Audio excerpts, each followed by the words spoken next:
Hola, ¿qué tal? Continuamos ahora con el nuevo segmento, en este momento en compañía de la licenciada Ana Valverde, quien estaremos haciendo una entrevista con el doctor Luis Sotillo con temas muy importantes, interesantes, que estaremos abordando en este segmento.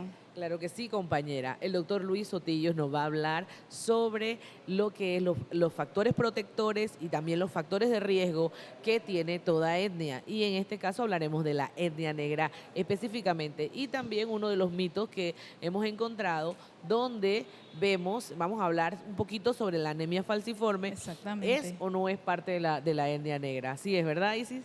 Correctamente. Así que todo esto y más estaremos viendo en la entrevista que estaremos dando con el doctor Luis Sotillo. Y hay que diferenciar etnia de raza, no es lo mismo. Ya, la raza es una sola, la humana, y dentro de la raza hay, como decimos nosotros, subtipos, los caucásicos, los negros, ¿no? Pero dentro de la raza negra hay diferentes etnias. No es lo mismo el negro afroantillano que el negro afroamericano, que el negro sudafricano, que el negro congolés. Ya, esas son etnias, y dentro de esas etnias se dividen o se caracterizan por sus costumbres, por su religión, por sus características geográficas, hasta por su vestimenta. Es una parte propia de la etnia. ¿Ya? No es lo mismo el negro colonial, ¿ya?, que el negro que llegó con la construcción del canal. Ambos somos negros, pero venimos en diferentes épocas y de diferentes sitios geográficamente hablando, con diferentes costumbres. Y por eso inclusive cuando hablamos de etnias, y sobre todo de la religión afrocubana llamada, que adopta deidades de la religión católica, las transforman a sus deidades con otros nombres. Eso ya es lo que se llama hoy día el sincretismo afrocubano de la religión. Pero como te decía, sí, hay factores predisponentes de la raza. Por ejemplo, nosotros los negros somos más propensos a la foliculitis, que son los vellos que se entierran cuando el hombre se rasura, porque el vello, al ser ensortijado, tiende a enconarse y puede producir.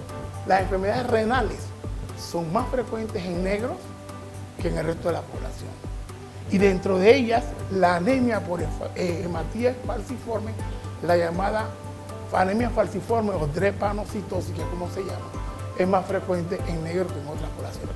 No quiere decir que es exclusiva de los negros.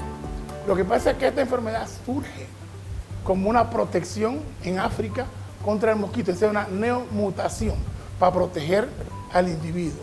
Pero cuando se da la unión de portadores, entonces aparece la enfermedad conocida como ciclemia, drepanocitosis o anemia por hematías falciforme. Una enfermedad que, a la luz de los conocimientos actuales en nuestro país, es una de las principales causas genéticas en la población. Dentro de las pruebas de tamizaje a los neonatos, que es ley de la República, y hacemos en todo el país, es ley del país, y lo hacemos a lo largo y ancho del país, encontrando que la principal causa de los neonatos, genéticamente hablando, que encontramos más predisposición es en las hemoglobinopatías, y dentro de ellas la anemia por hematías falciforme, en su estado de portador. O sea que hay muchos más portadores que enfermos, pero son los portadores los que van a generar en su unión con otro portador enfermo, porque esto tiene un carácter, genéticamente hablando, de una patología recesiva. Es decir, tiene que tener ambos portadores, los padres, para que se pueda expresar y dar la enfermedad. Hay una ley que obliga a las parejas, antes de casarse, a realizarse la electroforesis de hemoglobina, que es una prueba mucho más amplia que dice qué tipo de hemoglobina tienen los contrayentes. Lo que pasa es que hay una prueba de solubilidad que es más específica para la hemoglobina S. Pero en un país como el nuestro, que se dice que es un crisol de razas, tenemos variantes de la hemoglobina. Y eso es importante conocerlo para saber el riesgo que tiene la pareja que contrae de tener hijos con problemas. Y eso es una situación que todavía no queda clara en la población. Mucha gente sabe que son portadores, pero no saben si su pareja es portadora o no. Y lastimosamente, los que tienen la responsabilidad legal, que son los que casan, los jueces, deben aclararle a los pacientes y orientarlos a que vayan a hacer una asesoría genética sobre el riesgo que tienen de tener, por ser ambos portadores, una enfermedad. Mira, Yo, como te dije, trabajo en diagnóstico prenatal. Yo exijo a toda mujer embarazada la electroforesis de hemoglobina. ¿Qué tipo de hemoglobina tiene la madre? Y en aquellas que son portadoras, entonces pido al padre, a su pareja, para saber si constituyen o no una pareja de riesgo. Y a la pareja de riesgo hoy día, sabiéndolo, podemos hacerle desde la etapa prenatal el diagnóstico de lo que va a padecer su hijo, qué hemoglobina traerá su hijo, o en el tamizaje neonatal al nacer, realmente qué hemoglobina trae el bebé.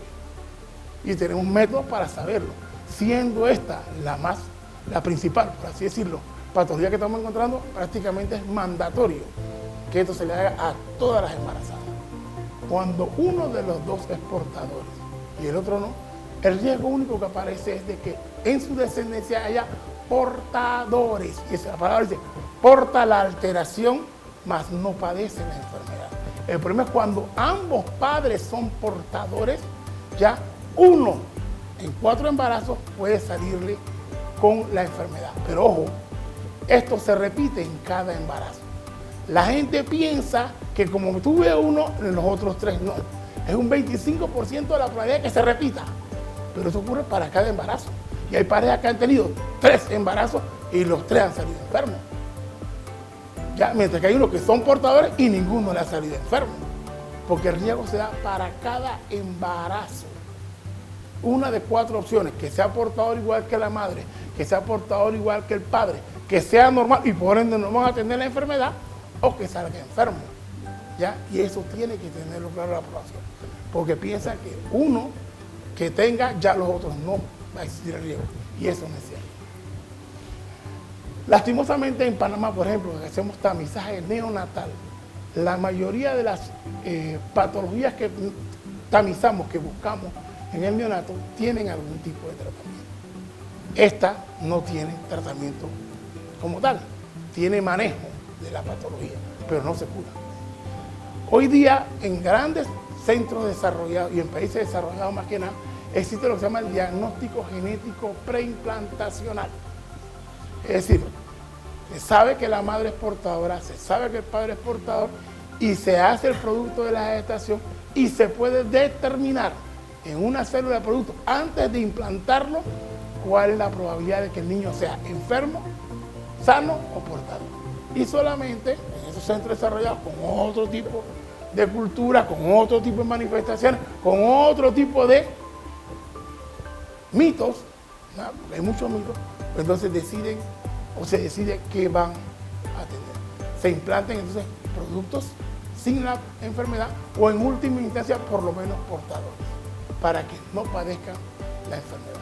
Pero eso es una cuestión que ya raya con la ética, raya con una serie de normas de la sociedad que todavía nosotros no estamos en ese nivel. Nadie, esto es bíblico, nadie puede decirle a nadie con quién o con quién no casarse, y mucho menos quién puede o no puede, quién deba o no deba tener descendencia. Eso es bíblico, ¿ya? Es un derecho del ser humano y nadie puede objetar eso. Lo que usted tiene que estar debidamente informado de su condición y de los riesgos que tiene esa condición. Decirle a alguien, como decían algunos afiches por ahí hace años, evita casarse con un portador, es una aberración, porque nadie se enamora de un gen, nadie se enamora de un cromosoma, te enamoras de la persona con la cual te vas a casar y tú libremente decides o no unirte con esa persona. Ya la decisión de tener o no descendencia es una cuestión de la pareja, no de ningún médico ni de ninguna institución. No, básicamente, aprovechando que estamos en el mes de la etnia, como decimos aquí, de la etnia negra, es válido el concepto porque aquí habemos negros de diferentes denominaciones, por así decirlo. Y el concepto de etnia negra es válido, aunque debemos decir que científicamente es mejor hablar de raza negra que de etnia, porque para la etnia tendríamos que buscar las especificaciones geográficas, las características poblacionales de dónde viene nuestra etnia, ¿ya? Por ejemplo, me acuerdo, mi tesis de grado fue anemia falciforme, y una pregunta de mi tesis era esa: ¿de dónde había surgido la mutación que había llegado a nuestra tierra? Obviamente, con los esclavos que se traficaban en la época de la colonia. pero después vinieron negros de otros lados.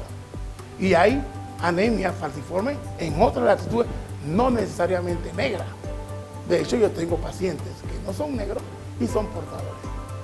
Entonces, hablar un poquito de esto es un poquito delicado y complicado si no se les da el enfoque. Nosotros lo único que queremos insistir es que se oriente a la persona a buscar al especialista que pueda asesorarlos sobre su condición. Asesorarlos, no aconsejarlos. Nosotros no damos consejos genéticos, damos asesoramiento genético, que son dos cosas distintas.